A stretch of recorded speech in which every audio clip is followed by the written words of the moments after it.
எங்கள் அம்மா என்ன சொன்னாங்க, விஜய் வந்தோடனே அப்படியே மழை கொட்ட போது போல அப்படின்னு என்னமோ சொன்னாங்க. ஒன்றுமே நடக்கலை. இந்த சிங்கப்பெண் அதிரடி படை என்ன பண்ணுது சிஎம் சார்? வாயை திறங்க சிஎம் சார். அஃப்கோர்ஸ் நான் விஜய் ஃபேனாக தான் இருந்தேன். விஜய் ஃபேனாக இருந்தேன். மாற்றம் வரும்னு சொன்னாங்க. எந்த மாற்றமும் இல்லை இது வரைக்கும். வணக்கம். எனக்கு திராவிட முன்னேற்ற கழகம்னா ரொம்ப பிடிக்கும். அது மூலமா நான் நிறைய பயன்கள் பெற்றிருக்கேன். காலை உணவு திட்டமாக இருக்கட்டும், கல்லூரியில் புதல்வன் திட்டம், புதல்வி திட்டமாக இருக்கட்டும், விடியல் ஆட்சி, நிறையா மகளிருக்கு இலவசமாக பஸ்ஸு விட்டதாக இருக்கட்டும், எல்லாத்துலேயும் நான் அனுபவப்பட்டிருக்கேன். அந்த நன்றி கடனாக நான் இந்த மீட்டிங்கை பார்த்தே ஆகணுன்றதுக்காக மங்களமிட்ட பேரரசுலேருந்து வந்திருக்கேன். இப்போ ஒன்றும் இல்லை, மாற்றம் கொண்ட தாவைக்கா கட்சி நபர்கள் நம்ம ஒரு கருத்து ரீதியாக பேசுகிறோன்னா அந்த கருத்து ரீதியாக அவங்க ஒரு ஆரோக்கியமான அரசியல் எடுத்து வைக்க மாட்டாங்க. அதை விட்டுட்டு அந்த பெண்களை எப்படி மன உளைச்சல் படுத்தலாம், எப்படி ஆபாசமாக பேசி அவங்க ஒரு மூலையில் உட்கார வைக்கலான்றதுக்கு மாதிரி பேசுகிறாங்க. இப்போ ஒரே ஒரு வீடியோ மட்டும் காட்டுறேன், பாருங்கள். புதிய அரசின் கொள்கை கோட்பாடு மாற்று கட்சி நபர்கள் ஆபாசமாக பேசுவது என்ன மாற்றம்? பெரிய மாற்றம். ஒரு கருத்து ரீதியாக மாற்று கட்சி நபர்களை சமாளிக்க முடியாமல் பேசுவதும் மன உளைச்சலுக்கு பேசுவதுதான் உங்கள் மாற்றமா? இப்போ நான் திமுகவை பற்றி இதேமாரி நிறைய இந்த ஆட்சியில் நான் நிறைய பயன்கள், நிறைவுகள், குறைகள் பெற்றிருக்கேன் அப்படின்னு நான் சொல்லி ஒரு வீடியோ போட்டேன்.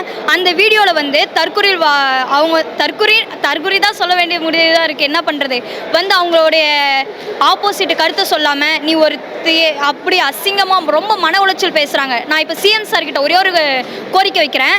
நீங்கள் அதிரடி படை, சிங்கப்பெண் படைன்னு தான் சொல்லியிருக்கீங்க. அந்த படைகள் என்ன பண்ணுது? சைபர் கிரைமில் நானும் கம்ப்ளைண்ட் கொடுத்து 2-3 நாள் ஆகுது, இன்ன வரைக்கும் எந்த ஆக்ஷன் எடுக்கல. இந்த சிங்கப்பெண் அதிரடி படை என்ன பண்ணுது சிஎம் சார்? வாயை திறங்க சிஎம் சார். இந்த வீடியோ நீங்கள் கண்டிப்பாக பார்க்கணும். உங்கள் தாவேக்கா தொண்டர்களை இது என்ன நீங்கள் தட்டி கேட்கணும். நீங்கள் வாயை திறந்தே ஆகணும். நன்றி. பெண்கள் பாதுகாப்பு எங்க சார் இப்போ பார்த்தீங்கன்னா 3 நாளைக்கு முன்னாடி கூட ஒரே நாளில் 5 பெண்களுக்கு பாலியல் தொல்லை நடக்குது. 3 வயசு குழந்தைக்கு இப்போ பாலியல் தொல்லை நடக்குது. நம்மளால சுதந்திரமா ஒரு இடத்துக்கு வெளில போக முடியல. இதுதான் நீங்கள் கொடுக்குற பெண்களுக்கு பாதுகாப்பா? இதுதான் நீங்கள் பெண்களுக்கு கொடுக்குற சுதந்திரமா? நான் இதை சிஎம் சாரை பார்த்து கேட்குறேன். நீங்கள் சிஎம் சார் தயவு செய்து நீங்கள் வாயை திறந்தே ஆகணும். உங்களுக்காக தானே மக்கள் ஓட்டு போட்டாங்க. நீங்கள் வாயை திறந்தே ஆகணும். இந்த மக்கள் உங்கள்கிட்ட கேள்வி கேட்டே ஆகணும். நன்றி. ஏங்க, ஒரு காற்றடிச்சா கூட திமுக தான் காரணமா? ஒரு மழை பெஞ்சு ஒரு மரம் உழுந்தா கூட திமுக தான் காரணமா? உங்கள் ஆட்சியில் இவ்வளோ இது நடக்குது. இதை விட்டுட்டு நீங்கள் இன்னும் எங்களே பிடிச்சி பேசுறது ஒரு நோ கமெண்ட். நிறைய பிரச்சனை நடக்குது. ஆனால் பார்த்தீங்கன்னா சம்பந்தா சார், மக்களை பார்க்குறதோட அவங்க சக நடிகர்களை பார்க்க அவங்களுக்கு டைம் இருக்குது சார். நாங்களாம் கேவலம் ஓட்டு தான் சார் போட்டோம். அதனால எங்களை பார்க்க எங்கே சார் அவர்களுக்கு நேரம் இருக்க போது? ரொம்ப மன உளைச்சல் ரீதியாக பேசுகிறாங்க. குடும்பத்தில் ரொம்ப இழுத்து அசிங்கமாக பேசுகிறாங்க. இதுவே அவங்க வீட்டு பெண்கள் இப்படி பேசினா அவங்க நிற்பாங்களா இப்படி? ஆக்சுவலி டிஎம்கேன்றது இப்போ நிறைய பேருக்கு திராவிடின் ஐடியாலஜின்னு வந்து சொல்கிறது பார்த்தீங்கன்னா அவங்க வந்து என்ன நினச்சிக்கிட்டாங்கன்னா அது வந்து ஒரு கட்சியோட ஒரு கலைஞரோட கட்சின்னு நினச்சிக்கிட்டாங்க. ஆனால் திராவிடியம்ன்றது அது ஒரு பெரிய ஐடியாலஜி. அந்த ஐடியாலஜி வந்து இப்போ இருக்க ஜென்சி தலைமுறைக்கு நம்ம சொல்லணுன்றது நமக்கு மிகப்பெரிய ஒரு விஷயம். அதை வந்து நம்ம ஈஸியாக கடத்த முடியாது.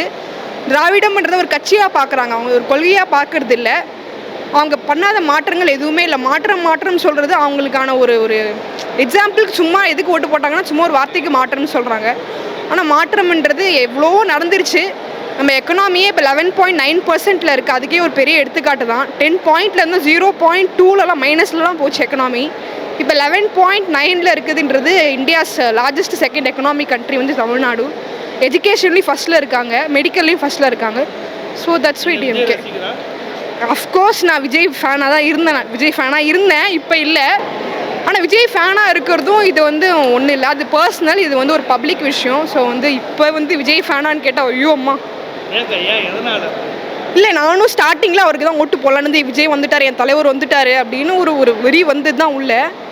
அவர் பேசுகிற கொள்கைகளும் டிஎம்கே எதுவுமே பண்ணலை. அவங்க சும்மா வந்தாங்க அப்படின்னு சொல்கிறது வந்து அவர் இன்னும் நிறைய கற்றுக்கணும்னு நினைக்கிறேன். அவர் புக்ஸு 6ஆவதுலேருந்து 12ஆவது இருக்க புக்ஸை படித்தாலே நிறைய கற்றுக்கலாம். சமச்சீர் கல்வி புத்தகங்களே அவ்வளோ விஷயங்கள் இருக்குது. அதை அவர் படித்தாலே அவர் நிறைய பேசலாம். அதை இன்னும் பெரிய புத்தகங்கள்லாம் வாங்கி படிக்கணும்னு அவருக்கு அவசியமே இல்லை. சமச்சீர் கல்வி புத்தகங்களே அவ்வளோ விஷயங்கள் இருக்குது. ஒரு மாதம் அந்த ஆட்சி எப்படி இருக்குது? எங்கள் அம்மா என்ன சொன்னாங்க, விஜய் வந்தோடனே அப்படியே மழை கொட்ட போது போல் அப்படின்னு என்னமோ சொன்னாங்க. ஒன்றுமே நடக்கலை. இருக்க பயமாக தான் இருக்குது. இந்த ஆட்சி வந்து கேள்வி கேட்குறதுக்கு பயமாக இருக்குது ரொம்ப. எதா பண்ணிடுவாங்களோ, எதா சொல்லிடுவாங்களோ. ஃபார் எக்ஸாம்பிள் நாங்கள் எலெக்ஷன் அன்றைக்கி வெளியே போனப்போ நானும் எங்கள் அப்பா ஒரு எமர்ஜென்சிக்காக ஹாஸ்பிட்டல் போகிறப்ப அந்த தாவேக்காரங்க வந்து அப்படி கத்திக்கிட்டு ஏதோ பண்ணிட்டு போனாங்க. பார்க்க பயமாக இருக்குது, கேள்வி கேட்கறதுக்கு ரொம்ப பயமாக இருக்குது. இப்போலாம் இப்போ 1 மாதத்துலேயே பயமாக இருக்குது. இன்னும் 5 வருஷம் என்ன ஆகுதுன்னு தெரியல. பெண்கள் பாதுகாப்பு கொடுப்பேன்றாரு, எப்படி பாருங்க? இப்போ நிறைய கேஸ் நடந்திருக்கு. சிங்கப்பெண் அப்படிலாம் சொல்கிறாங்க. சிங்கப்பெண் இப்போ எங்கே போனாங்கன்னு தெரியல. பார்த்தீங்களா விழுப்புரத்தில் சிங்கப்பெண் படை பார்த்தீங்களா? இல்லை, இது வரைக்கும் நான் நேரில் போய் பார்த்ததில்ல. அவங்க ஏதோ ரீல்ஸ்லாம் நான் பார்த்தேன். அவங்க ஏதோ பஸ் ஸ்டாண்டுக்கு வந்தாங்க. நேரில் இது வரைக்கும் யாரும் வந்து பார்த்ததில்ல. இல்லை, எங்கள் அப்பாவும் ஒரு கவர்மெண்ட் ஸ்கூல் டீச்சர் தான். அவர் ஸ்கூல்லையுமே வந்து விழிப்புணர்வு ஏற்படுத்தின மாதிரி எனக்கும் தெரியல. ரீல்ஸில் தான் வருது நிறைய. மற்றபடி நான் நேரில் எனக்கு நான் பார்த்தேன். திமுகன்றாரு, எப்படி பார்க்குறீங்க? அவங்களுக்கு அது ஒரு திருச்சியில் போய் திமுகன்றாரு.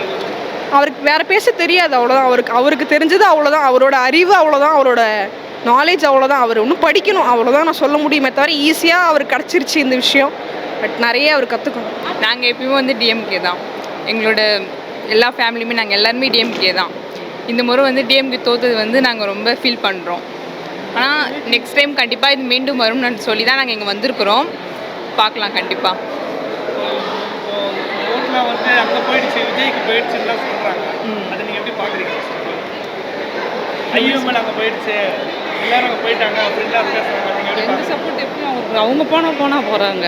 எங்கள் சப்போர்ட் எப்பயுமே டிஎம்கே இருக்கும். அது எப்பயுமே யார் வேணால் மாறலாம், நாங்கள் மாற மாட்டோம். எப்பயுமே டிஎம்கே தான் நாங்கள். அதனால தான் இன்றைக்கி நாங்கள் இங்கே வந்திருக்கிறோம் இந்த இடத்துக்கு.